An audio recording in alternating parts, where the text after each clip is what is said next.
So, the Sonic the Hedgehog trailer just dropped, and we got a nice long look at the character in motion with his grotesque, hairy hands, toned, meaty legs, and big, awful mouth.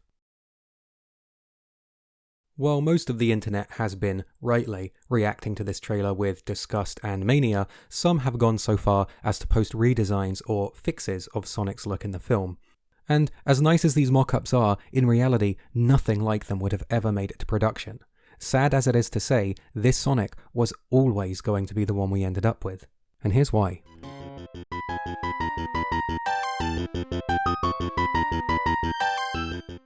So this image floating around Twitter created by the user known as LadyGT demonstrates a purportedly easy fix for the Sonic character design. And, yes, it looks wonderful when placed next to the awful hairy man, but it's a sad impossibility for a few reasons. Let's start off by talking about product placement. In a Polygon article talking about the LadyGT redesign and its merits, the writer casually throws in the phrase, "Trade in those Nikes for his old buckle shoes." Here's the thing though, you can't trade in those Nikes. Those are where the money to make the movie is coming from. You see, Sega got a nice big payout for that piece of product integration, and I'm willing to bet it came with a bunch of stipulations.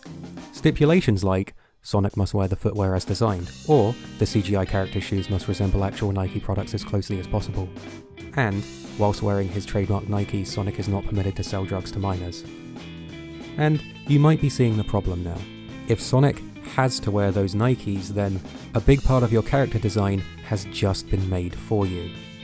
Hi there, brief caveat here. I know I've been saying Nike, but Puma seems pretty happy with this trailer, so admission, I never learnt the different breeds of shoe. I was basing my assumption on the leaked concept art, but now I think that was mocked up when Sega was still shopping around for sponsors.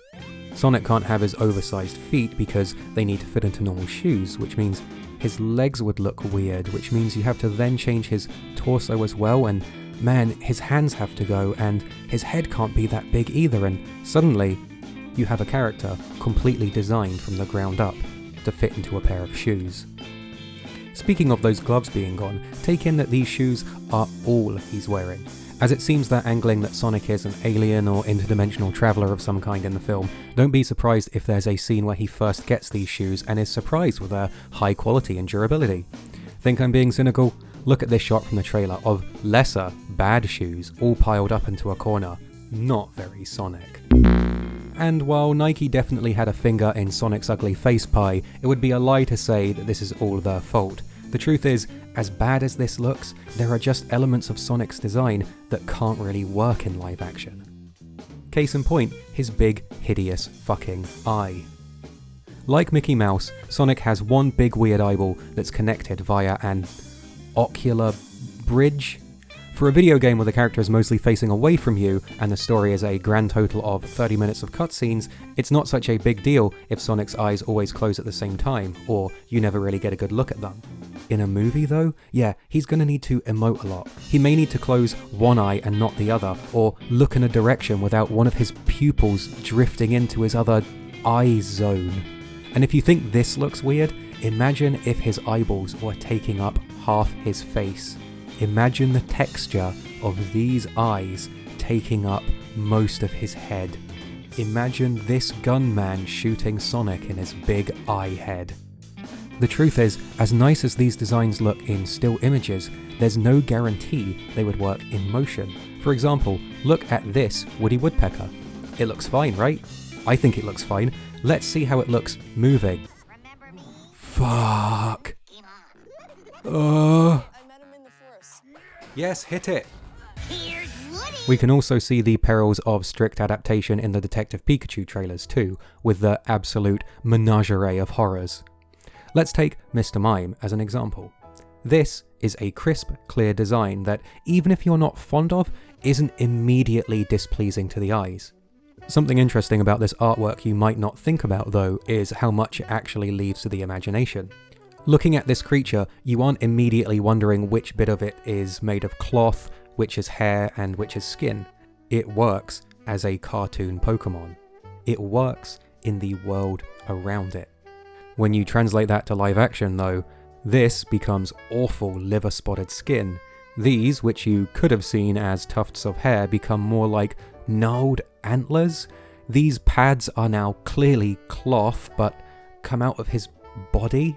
This character, meant to appear friendly and inviting, could literally be unchanged and used in a horror movie as an example of a mad scientist's ungodly experiments. Not every Pokemon we've seen so far looks this awful. A lot of people have stated they never imagined Pikachu to be this furry, but seeing the alternative, I'm glad they went this route. I think the CGI artists realised at a certain point that the fluffy creatures were going to get the Uncanny Valley treatment a lot less severely than the fleshier ones. That's why Pokemon like My Man Ludicolo, who's meant to be a fun mariachi pineapple, have come out the way they have. The hair still doesn't look supernatural because of the weird patterning on it, but I think I'll take it over seeing a fleshy, bumpy fruit duck. There's one more reason Sonic and the Pokemon look the way they do, and that's intellectual property differentiation. By this I simply mean they don't actually want Sonic and the Pokemon to look exactly how they do in other media in order to differentiate the movies from the mainline series. Why would they want to do this? Well, one reason is it means a wider range of toys and merch, but more importantly, it means that if these movies bomb, they're less likely to negatively impact the overall brand of each franchise. If Sonic looked completely perfect, the movies resembled the games, and it was set in whatever passes for Sonic canon, and was terrible, Sega would now have a huge problem on their hands. How do we disassociate this character from the film everyone hated? Well, it helps if they don't even look similar in the first place. Take the Super Mario Bros. Movie for example. This movie was universally loathed, but because the Goombas looked like this, Yoshi looked like this, Bowser looked like this, and it basically didn't resemble the games in any capacity, it didn't really leave a huge mark on the franchise. As a counterexample, consider the cases of Sonic Boom and Sonic 06, both infamously terrible messes, easily some of the worst games of their respective eras. The difference is, Boom was a spin-off. It featured character redesigns, new voice actors, and an entirely different setting from the mainline games. 06, on the other hand, was meant to reboot the franchise, acting as a tentpole release, and even being so bold as to simply title itself Sonic the Hedgehog. The result is that Boom, while abysmal, has been mostly forgotten about now, whereas Sonic 06 still casts a dark and terrible shadow over the franchise. It's the go-to comparison whenever describing an unplayable mess of a game, and is mocked and ironically celebrated to this day. But Hidden has very magical power, so if we stand on the right spot, a spin kick in a specific way. There we go. My planet needs me. Consider finally, there's a reason that original characters in CG movies tend to look perfectly fine. It's because the creators of said films have most of the control over not only how the character looks, but the world around them. These poor films, however, have to wrestle with adapting already existing characters into a world they were never designed to interact with.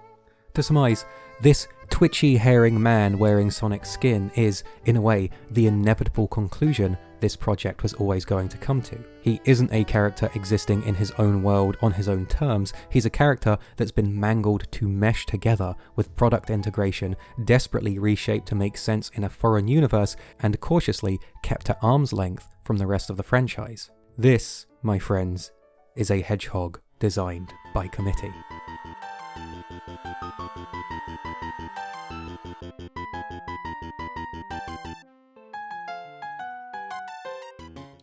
Hi there everybody. If you enjoyed this agonizing dive into the minutiae of a 2.5 minute long children's movie trailer, please feel free to give a like, share and subscribe. And if you didn't like it, I don't know what to tell you, buddy, you made it till the end.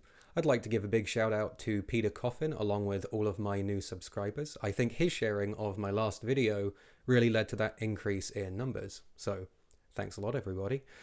I have some more long form stuff on the way. Until then, stick around. And thank you for watching.